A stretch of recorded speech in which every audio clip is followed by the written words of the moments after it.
Hey everyone, welcome back. Ready for another deep dive. Absolutely, always ready to explore. Well, today we're tackling a topic it's kind of essential for everyone, right? I'd say so. It touches every aspect of our lives. We're talking about finance, but not just like, balancing your checkbook kind of stuff. No, we're going deeper, much deeper. We're talking about the whole landscape of financial studies, giving you a solid foundation, a real understanding of how all these different pieces fit together. Because finance isn't just about numbers, it's about decisions, understanding risk, making smart choices for your future. And whether you're a seasoned investor or just starting out, we've got something for you today. We're going to break down the jargon, explore the key areas of this field, So you can walk away feeling more confident, more informed. ready to take control of your finances. Let's dive in. Now, every journey needs a starting point. A solid foundation. Exactly. So let's begin with the bedrock: finance and financial management, The art of managing money. but specifically for companies. Right. Absolutely. It's all about how businesses plan, budget, invest. Analyze their performance. All the things they need to not just survive, but thrive. And this is where it gets interesting, even for individuals, not just corporations. Oh, tell me more about that. Well, think about it. When you're considering investing in a company, don't you want to know how well they're managing their own finances? That makes total sense. Yeah. I mean, would you trust your money to a company that's drowning in debt? Probably not. So understanding these core principles of financial management, it can actually help you make smarter investment decisions down the line. See, it's all connected. So we've got the foundation.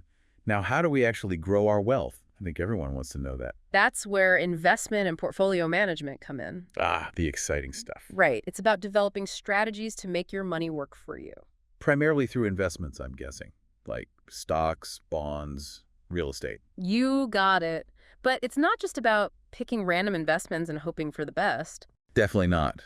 I've learned that the hard way. Remember that time I got caught up in the hype and invested in that tech company everyone was talking about? What happened? Let's just say it didn't end well. Turns out I didn't really understand the company or the risks involved. Well, that's a perfect example of why a well-managed portfolio is so important. So how do we build one of those? First, you got to understand your own financial goals. What are you saving for? Retirement? A down payment on a house? Okay, got it. Goals first. Then there's risk tolerance. How comfortable are you with the possibility of losing money? Some people are definitely more risk averse than others. Absolutely. And your portfolio should reflect that. Diversification is key. You don't want to put all your eggs in one basket. Spread the risk. Makes sense. So we've got companies managing their finances. We're figuring out our investments. But where does the actual buying and selling happen? That's where financial markets and institutions enter the picture. Okay, paint me a picture. Imagine these as the arenas where financial assets are traded. Think stock exchanges, bond markets, banks, insurance companies. They're all interconnected. And they're crucial to a healthy economy. Absolutely. Think of it like a giant ecosystem. What happens in one part can impact the whole system. Remember the 2008 financial crisis? How could I forget? That was a wild ride. Exactly. Problems in the U.S. housing market triggered a chain reaction that impacted economies around the world. Wow, that's a powerful reminder that we're all connected, financially speaking.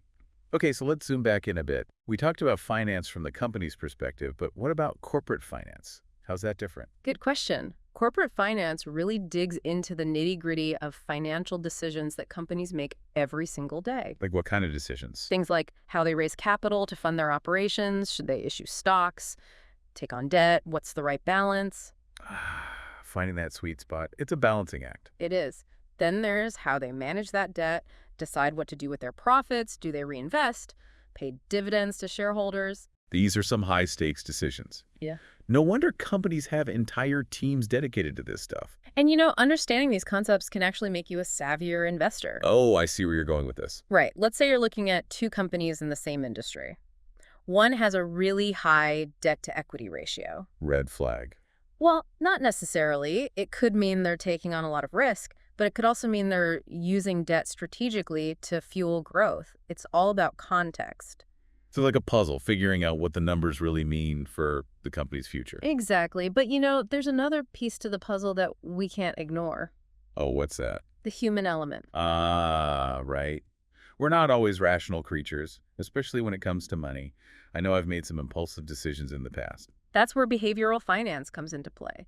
It explores how our emotions or biases can impact our financial decisions. So it's like psychology meets finance. Precisely. Ever heard of the herd mentality? Oh yeah, it's like when everyone's buying a particular stock, so you jump on the bandwagon without really thinking it through. Classic example. And knowing about these biases, it can actually help you avoid costly mistakes. So before I click that buy button, I should probably take a deep breath and ask myself, am I being driven by facts or fear? Exactly. Now let's talk about another crucial piece of the puzzle, economics.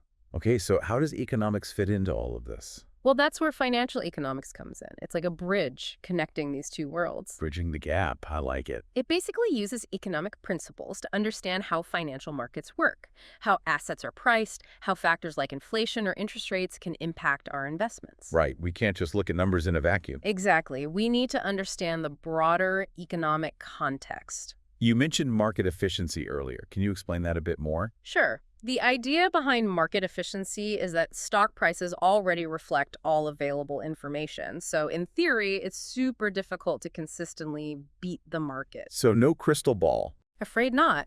That's why a lot of people are turning to passive investing strategies like index funds. Instead of trying to time the market perfectly. Makes sense. Okay, so we can't predict the future, but we can manage our risk, right? Absolutely. And that's where risk management comes in. It's about understanding and mitigating the various financial risks we all face. Because let's be real, there's always some level of risk involved, right? There is. But it's not about avoiding risk altogether. It's about making informed decisions. So what are some key strategies for managing risk? Well, we've already talked about one, diversification. Don't put all your eggs in one basket.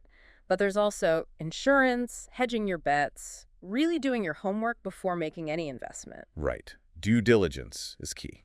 Okay, so we've covered a lot of ground here, from corporate finance to the wild world of financial markets. But let's bring it back to something we can all relate to, personal finance. This is where it all comes together. Managing our own money effectively, making those everyday decisions that impact our financial well-being. So we're talking budgeting, saving, investing, planning for retirement. All the things we sometimes try to avoid thinking about. Exactly. But the truth is, even small changes in our financial habits can have a huge impact down the line. Compound interest, baby. You got it. And you know, this is where all those concepts we discussed earlier really come into play. Understanding how investments work, how interest rates can impact your savings, how to plan for the future, and it all starts to click. It's like having a financial roadmap for life. But with so many transactions, investments, and all that, how do we even keep track of it all? I mean, I barely remember what I had for breakfast this morning. Well, luckily we have financial accounting. Think of it as the language of business. The language of money. Exactly. It's a system for recording and reporting all those financial transactions, and it helps us understand companies' financial health. So when I'm researching a company to invest in, I can look at their financial statements and actually understand what they're telling me. You got it. Those statements paint a picture. They show the company's profitability, how much cash they have on hand, their overall financial strength. So it's not just random numbers on a page. It's a story. Precisely. And finally, we can't forget about financial law and regulations. Why are those so important? Well, they're basically the rules of the game. They're there to ensure fairness, transparency, and stability in the financial world. Protecting us from the bad guys, basically. Exactly. They help prevent fraud, market manipulation, and they ensure that financial institutions are playing by the rules. So they're kind of like the guardrails, keeping the whole system from going off the rails. A good analogy. Without these regulations, the financial world would be a much riskier, much more chaotic place. Wow, we've covered a lot of ground today.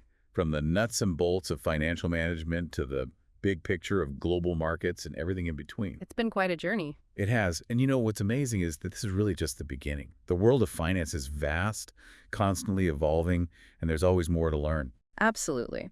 So as we wrap things up, I'm curious, what area piqued your interest the most today? Yeah, what really stood out to you? What questions are you left with? Maybe you're fascinated by the psychology of investing, or maybe you want to dive deeper into analyzing financial statements. Whatever it is, don't stop exploring. The world of finance is full of fascinating insights just waiting to be uncovered.